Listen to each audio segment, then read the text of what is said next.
Nimalia, petite boîte, mais grand jeu. Allez, on rentre tout de suite dans le vif du sujet.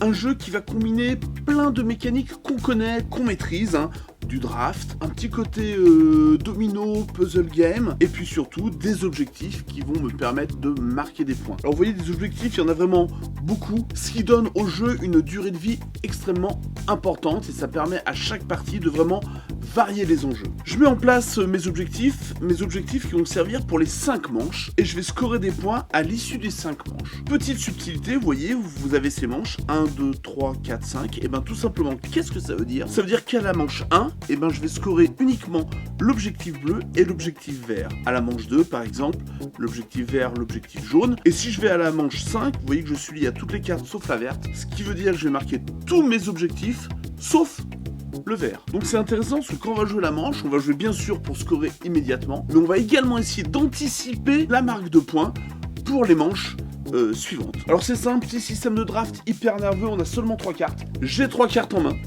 Et ben là ça fait que 2, et maintenant ça fait 3. Je vais en choisir une que je vais placer dans ma zone de jeu, et puis ensuite je vais faire tourner les cartes, soit à droite, soit à gauche, en fonction de la manche. Pour placer ma carte, c'est simple, quelles sont les règles? Les règles, c'est que je dois recouvrir au moins une zone. Je peux en recouvrir 2, je peux en recouvrir 4, je peux en recouvrir 3, mais au moins une.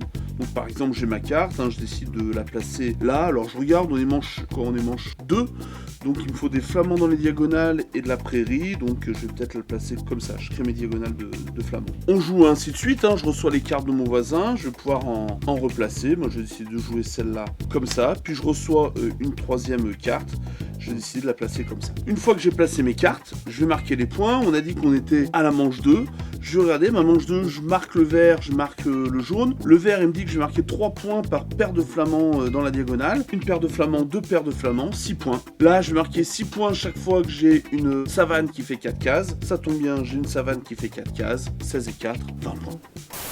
Donc vous voyez tout l'intérêt du jeu, petit jeu de pause, petit jeu tactique, optimisation. Bien sûr, au début on va vraiment jouer pour soi, puis on va commencer à jeter un œil à ce que font nos voisins pour essayer de leur donner des cartes qui vont pas trop les avantager. Je dois anticiper la marque, parce que je sais comment le scoring va se passer au fur et à mesure des manches. Ce jeu va mettre en place énormément de mécaniques, même d'anticipation, de programmation, de paris. On va drafter, on va contre-drafter, et on a vraiment une petite pépite. Des jeux faciles à jouer, mais complexes à gagner. Vraiment, ce que nous d'ailleurs, parce que je parle aussi au nom de mes estimables collègues, ce que nous, on adore.